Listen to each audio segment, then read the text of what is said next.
सभी IT student को राम राम नमस्कार सत श्री अकाल दोस्तों। तो एक बार फिर आपका स्वागत है आपके अपने यूट्यूब चैनल टेक्नोन टेक क्लासेज में।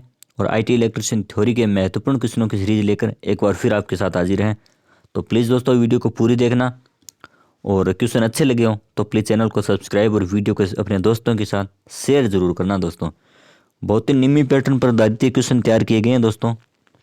तो आज के 1 नंबर क्वेश्चन से बात करते हैं कि अर्थिंग के लिए प्रयुक्त चालक तार का प्रतिरोध वो कितना होना चाहिए। तो इसका प्रतिरोध है वो 3 ओम, 5 ओम, 1 ओम, 0। तो अर्थिंग के लिए जो हम चालक तार प्रयोग करते हैं उसका प्रतिरोध है वो कम से कम होना चाहिए दोस्तों। कम से कम कितना यहाँ पर दिया गया है 1 ओम। तो 1 ओम इसका राइट आंसर होगा। 0 क्यों नहीं हो सकता, क्योंकि 0 एक आदर्श अवस्था को दर्शाती है। आदर्श अवस्था, और आदर्श अवस्था क्या होती है, आभासी अवस्था होती है।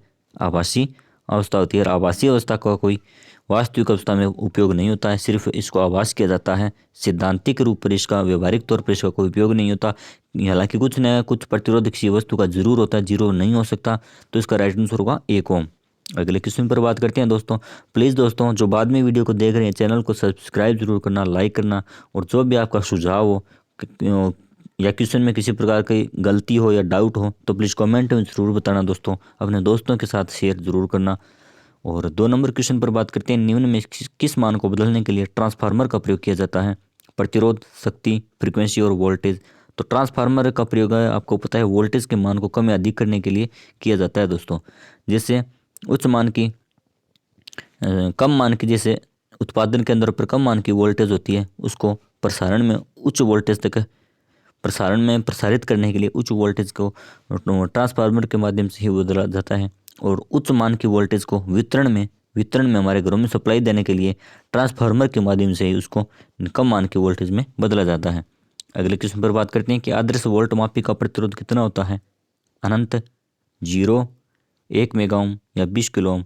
तो एक आदर्श वोल्ट मापी का प्रतिरोध है वो दोस्तों कितना होता है, अनंत होता है दोस्तों। आदर्श वोल्ट मापी यानी वोल्ट मीटर के माध्यम से वोल्ट जब मापते हैं तो उसका प्रतिरोध उच्चतम होना चाहिए, अधिक से अधिक होना चाहिए। और यहाँ पर आदर्श की अवस्था दे दी है तो इसका प्रतिरोध अनंत होना चाहिए।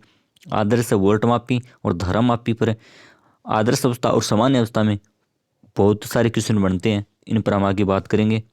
और सेंट्रीफ्यूगल स्विच है वो कहाँ जुड़ा होता है, रनिंग वाइंडिंग के समांतर में, स्टार्टिंग वाइंडिंग के श्रेणी क्रम में, सप्लाई के श्रेणी क्रम में, या सभी के या सप्लाई के समांतर क्रम में।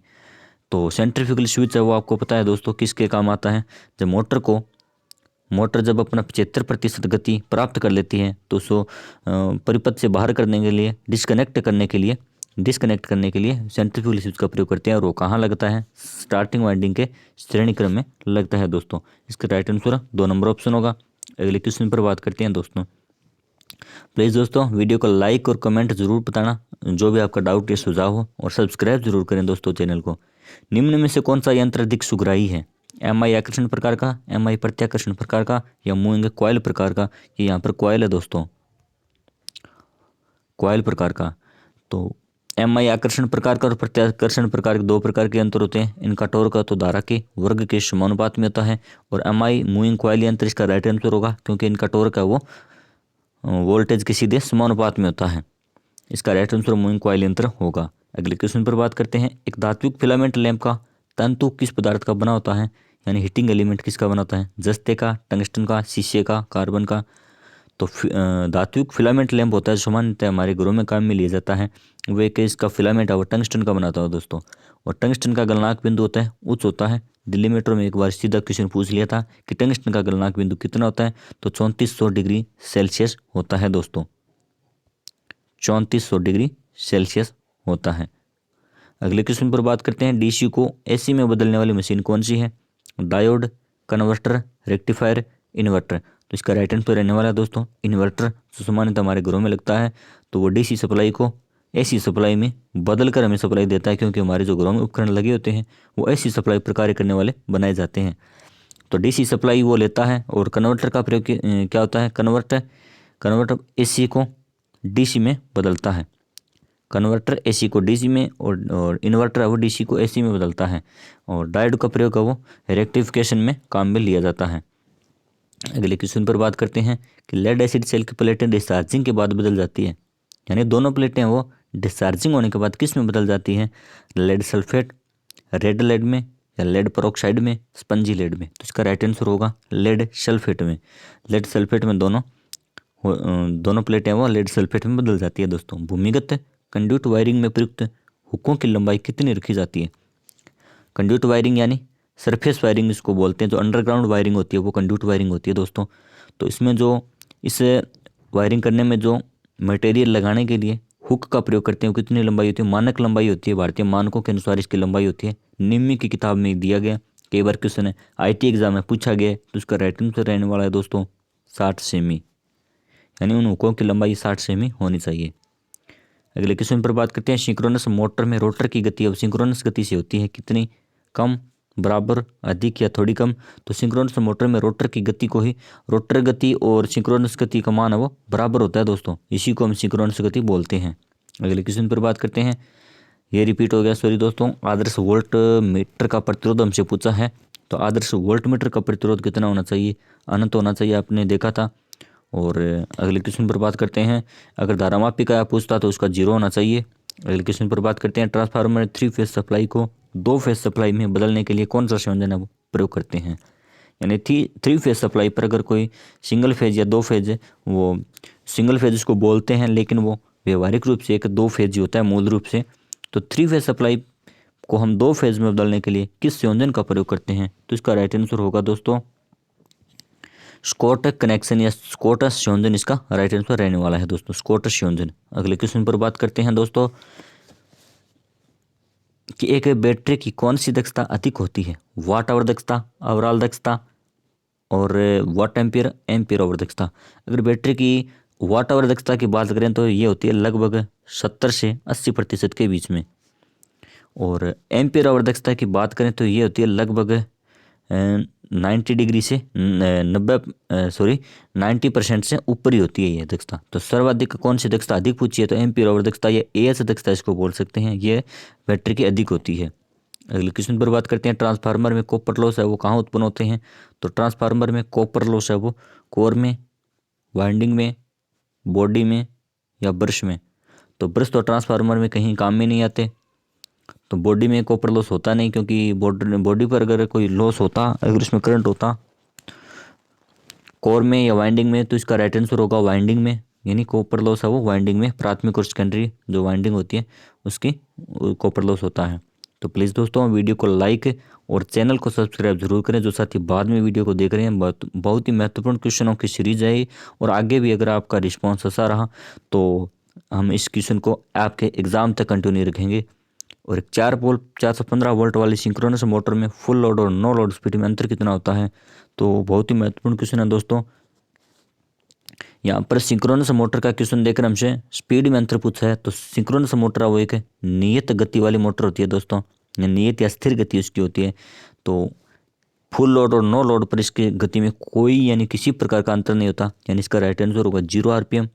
अगले क्वेश्चन पर बात करते हैं कि मापी यंत्रों में विक्षेपक टॉर्क के विरुद्ध कौन सा टॉर्क है वो कार्य करता है? मापक यंत्र होते हैं उसमें कुछ 2-3 प्रकार के टॉर्क होते हैं, जैसे नियंत्रक टॉर्क, अवमंदक या डैम्पिंग टॉर्क, और एक होता है रिफ्लेक्शन। तो इसका मापक यंत्र विक्षेपक टॉर्क के, यानी जब पैमाना एक गति करता है, जैसे इस प्रकार का वो पैमाना है, और यहाँ पर जब सुई की गति करेगी तो इसको एक विरुद्ध में एक टॉर्क कार्य करेगा, यानी इससे सुई को एक नियंत्रित करने का काम करेगा वो, कि कहीं झटके से वो सुई अब टूट ना जाए। तो इसके विरुद्ध जो कार्य करता है विक्षेपक टॉर्क है, तो इसका नाम होता है नियंत्रक टॉर्क, यानी नियंत्रक टॉर्क है वो विक्षेपक के विरुद्ध कार्य करता है। अगले क्वेश्चन पर बात करें, ये सॉरी डिफ्लेक्टिंग टॉर्क है, ये डिफ्लेक्टिंग टॉर्क है, ये यहाँ पर मिसप्रिंट हो गया थोड़ा। वोल्टमीटर की सुग्राह्यता का मात्रक क्या है? वोल्टमीटर की सुग्राह्यता हमसे पूछी है दोस्तों, वोल्ट प्रति ओम और ओम प्रति एम्पियर, ओम प्रति वोल्ट और वोल्ट एम्पियर। तो वोल्टमीटर की सुग्राह्यता किलो ओम प्रति वोल्ट, या यहाँ पर दिया गया ओम प्रति वोल्ट, यानी ओम प्रति वोल्ट या प्रतिरोध यहाँ पर हो सकता है प्रति वोल्ट है। तो वोल्ट मीटर की सुग्राह्यता आप सीधा से याद रखो किलो ओम प्रति वोल्ट होती है दोस्तों। राइट आंसर इसका 3 नंबर ऑप्शन होगा। अगले क्वेश्चन पर बात करते हैं कि AC का औसत मान हमसे पूछा है कितना होता है? तो AC का औसत मान साथियों 0.637 होता है, और फॉर्म फैक्टर का मान आपको पता है कितना होता है 1.11। तो एसी का औसत मान है वो 0.637 होता है दोस्तों। और डीसी मोटर की गति अब निम्न में से किस किस समानुपात में होती है दोस्तों? तो डीसी मोटर की गति अनुसमानुपाती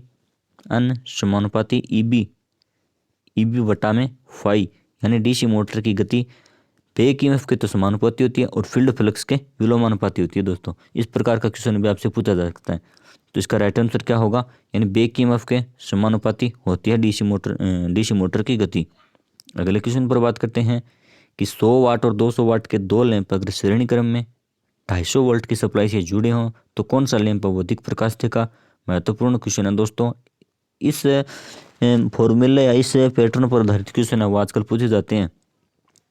तो जैसे 100 वाट का लैंप और एक 200 वाट का दोनों श्रेणी क्रम में है और 250 वोल्ट की सप्लाई से इनको जोड़ दिया। तो आपको पता है कि श्रेणी में अगर असमान वोल्टेज के दो लैंप श्रेणी में जोड़ दिए तो उनको समान वोल्टेज तो नहीं मिलने वाली, क्योंकि समान वोल्टेज कब मिलती है? समांतर में। तो जितनी इनको चाहिए उतनी वोल्टेज तो मिली नहीं। तो कम वाटेज वाला जो लैंप होता है वो उसको इसके मुकाबले कुछ ज़्यादा वोल्टेज मिलेगी। तो सबसे ज़्यादा प्रकाश कौन देगा? 100 वाट वाला लैंप ज़्यादा प्रकाश देगा दोस्तों। अगले क्वेश्चन पर बात करते हैं। औसत मान सदैव आरएमएस मान से होता है, कम होता है या अधिक होता है या बराबर होता है या शून्य होता है? तो एक औसत मान है वो आरएमएस मान से क्या होता है? कम होता है दोस्तों, सदैव कम होता है औसत मान। अगले क्वेश्चन पर बात करते हैं। फ्रीक्वेंसी बढ़ने से कौन सी क्षति का मान सबसे अधिक बढ़ेगा? तामन क्षति, यांत्रिक क्षति, हिस्टैरिसीस क्षति या एडी करंट क्षति? तो फ्रीक्वेंसी बढ़ाने पर कौन सी क्षति का मान है वो सबसे ज़्यादा परिवर्तित होता है? किस पर प्रभाव ज़्यादा पड़ता है? तो एडी करंट हानि है वो सबसे ज़्यादा प्रभावित होती है। और एडी करंट और हिस्टैरिसीस हानि, क्योंकि एडी करंट हानि है वो धारा के वर्ग के समानुपात में होती है और हिस्टैरिसीस क्षति है वो फ्रीक्वेंसी के वर्ग के समानुपात में होती है। अगले क्वेश्चन पर बात करते हैं। प्रोटॉन की खोज है वो किसने की थी? तो प्रोटॉन की खोज है वो दोस्तों डेल्टन, रदरफोर्ड, चैडविक, थॉमसन। तो प्रोटॉन की खोज है वो रदरफोर्ड ने की थी दोस्तों। और इलेक्ट्रॉन की खोज है वो किसने की थी? जे थॉमसन ने। और न्यूट्रॉन की खोज किसने की थी? जेम्स चैडविक ने न्यूट्रॉन की खोज की थी। और डाल्टन ने किसकी खोज की थी? डाल्टन ने परमाणु की खोज की थी, परमाणु की। बेसिक क्वेश्चन भी पूछ लिए जाते हैं एग्जाम में। अगले क्वेश्चन है कि एक वैद्युतिक शक्ति मापक के यंत्र में दो कॉइल प्रयुक्त की जाती है, निम्न में से किस कॉइल का प्रतिरोध है वो ज़्यादा होगा? तो दाब कुंडली का या धारा कुंडली का, मुख्य कुंडली का, उपरोक्त सभी का। तो अगर बात करें तो वैद्युतिक शक्ति मापक के यंत्र में दो कॉइल होती है दोस्तों। एक किस कुंडली का प्रतिरोध ज़्यादा होता है ये हमसे पूछा गया है। तो दाब कुंडली, इसको हम प्रेशर कॉइल या पीसी कॉइल भी बोल सकते हैं। और धारा कुंडली यानी सीसी यानी करंट कॉइल भी बोल सकते हैं। मुख्य कुंडली का यहाँ पर कोई रोल नहीं होता, उपरोक्त शब्द नहीं होगा। तो बात कर लेते हैं इन दोनों ऑप्शन पर। तो दाब कुंडली या प्रेशर कॉइल का प्रतिरोध है वो ज़्यादा होता है दोस्तों, क्योंकि इसमें से वोल्टेज ज़्यादा होती है। और धारा कुंडली सीसी करंट कॉइल का प्रतिरोध है वो कम होता है दोस्तों। अगले क्वेश्चन पर बात करते हैं। आज का अंतिम क्वेश्चन दोस्तों। प्लीज़ जो भी साथी बाद में वीडियो को देख रहा है तो प्लीज़ दोस्तों इस वीडियो को लाइक करना और चैनल को सब्सक्राइब जरूर करना, अपने दोस्तों के साथ शेयर जरूर करना दोस्तों। लैगिंग पावर फैक्टर सुधारने के लिए क्या काम में आता है? इंडक्टर, कैपेसिटर, प्रतिरोधक या सभी? तो इसका राइट आंसर क्या होगा दोस्तों? लैगिंग पावर फैक्टर सुधारने के लिए हमें इंडक्टर या कॉइल का प्रयोग करते हैं दोस्तों। तो धन्यवाद दोस्तों, आज के लिए बस इतना ही। मिलते हैं अगली वीडियो में। आपका दिन शुभ हो। प्लीज़ दोस्तों चैनल को सब्सक्राइब जरूर करना।